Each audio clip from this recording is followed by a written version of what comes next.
सुनो कहानी में आप सभी श्रोता मित्रों का हार्दिक स्वागत है। मैं डॉक्टर सिया शरण ज्योतिषी आज आपको श्री जयशंकर प्रसाद द्वारा लिखित कहानी पुरस्कार का सारांश स्वयं की आवाज में सुना रहा हूं।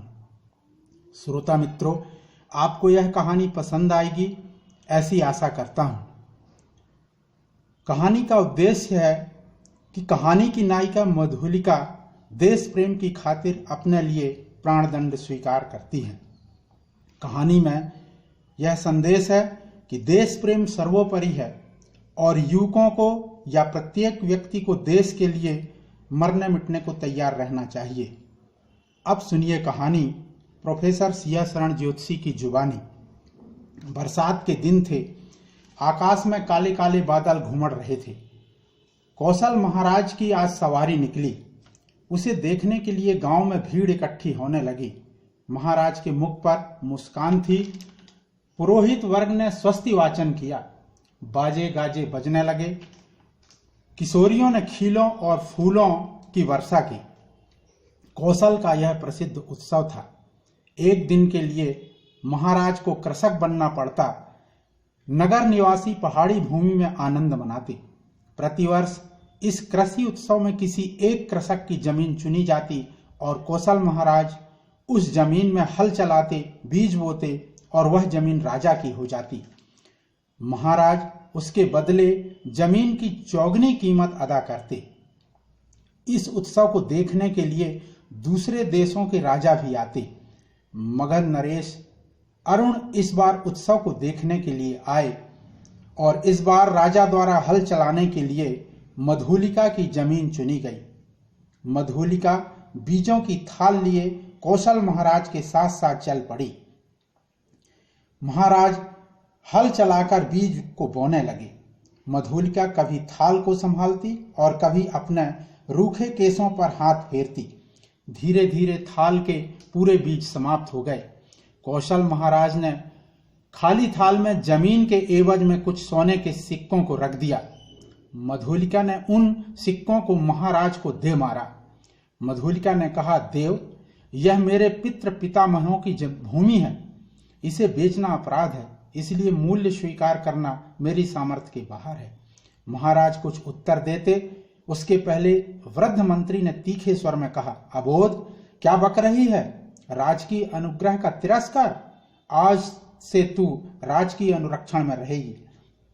महाराज ने संकेत में पूछा, यह कौन है?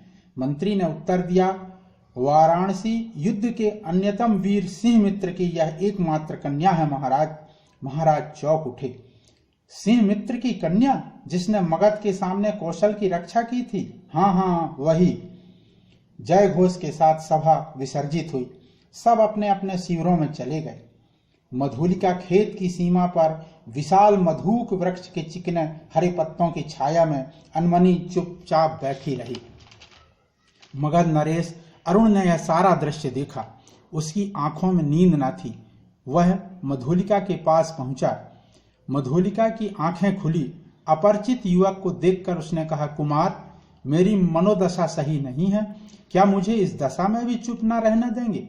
मगध नरेश ने कहा, सरलता की देवी, मैं तुम्हारे अनुग्रह का प्रार्थी हूं।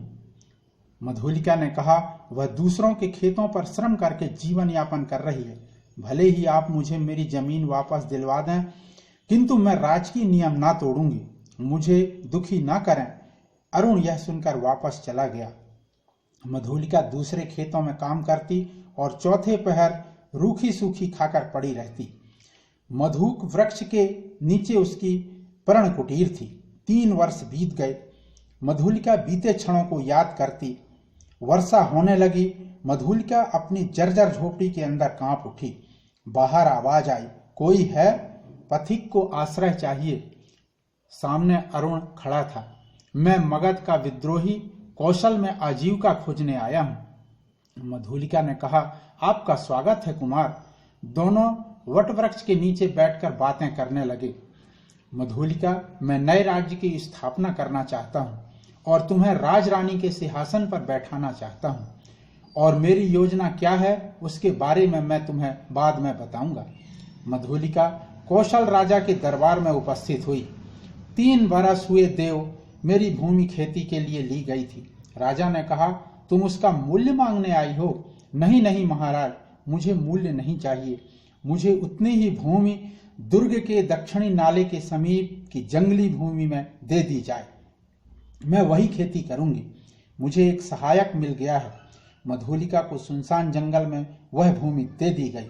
अरुण ने कहा, मैं कौशल राज्य में आक्रमण करूंगा।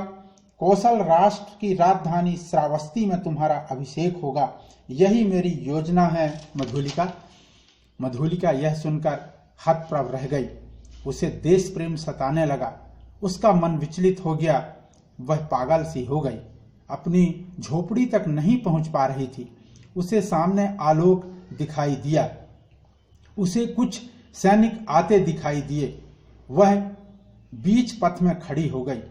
सैनिकों ने कहा, तुम कौन हो स्त्री? वह बताने लगी कि कौशल राष्ट्र पर दक्षिणी दस्युओं द्वारा आक्रमण होगा। यह सुनकर सेनापति दक्षिणी नाले की ओर सैनिक लेकर बढ़ा। वहां आक्रमण की योजना बनाता मगध नरेश अरुण पकड़ा गया। उसे बंदी बना लिया गया। सर्वमत से उसे प्राणदंड की सजा सुनाने के लिए निवेदन किया गया। कौशल राजा के दरबार में मधुलिका को मुक्त कर दिया गया और उससे राजा ने कहा, यह सूचना देकर तुमने पुरस्कार पाने का हक प्राप्त किया है। मांग लो तुम्हें जो पुरस्कार लेना हो। मधुलिका चुपचाप थी। उसने बंदी अरुण की ओर निहारा और कहा, मुझे प्राणदंड मिले। और यह कहकर वह अरुण के पास जा खड़ी हुई। श्रोता मित्रों नमस्कार। फिर अगली कहानी में आपसे मेरी मुलाकात होगी। धन्यवाद।